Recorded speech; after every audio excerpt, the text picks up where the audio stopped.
જો આ પ્રિન્સેસનું કટિંગ કર્યું છે બેનો, અને આ પાછળનું ગળું આપણે કટિંગ કર્યું, બરાબર. 15ની લંબાઈ અને 10ની છાતી, એટલે કેટલી 40ની છાતીમાં એક નાખવાનું, એટલે 2 સિલાઈને આવી જાય ને અંદર આપણને, બરાબર.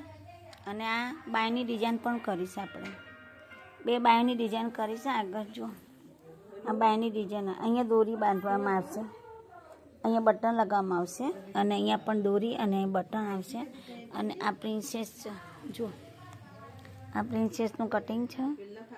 આમાં આપણને કેવું કરવાનું છે, અસ્તરવાળું બનાવવાનું છે, અસ્તરવાળું. એટલે અસ્તર આપણને આવી રીતે મૂકવાનું છે.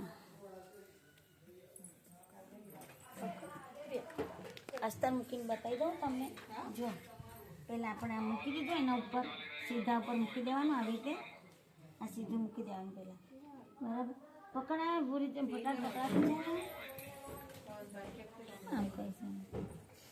જો આ મૂકી દેવાના, એટલે અસ્તર છે ને થોડું નાનું હોય અને પેલું મોટું હોય. એક ભાગ તમને બતાવી દેવાનો, અને આ બાયનું મૂકી દે. અસ્તરવાળું કટિંગ કરતી વખત તમારે પહેલાં એક મોટું ભાગ પહેલાં કટિંગ કરી દેવામાં આવશે. પછી આ જે ભાગ છે ને આપણને અહીંયા થોડું મોટું હોય તો તમને સિલાઈ કરતાં ફાવે, બરાબર. અહીંયાથી આમ. વિડીયો સારું લાગ્યો હોય તો લાઈક કરો, સબસ્ક્રાઈબ કરજો, અને લાઈક કરજો, શેર કરજો. પ્રાર્થનાબેન સીવણ ક્લાસ. ઓકે બહેનો, બાય.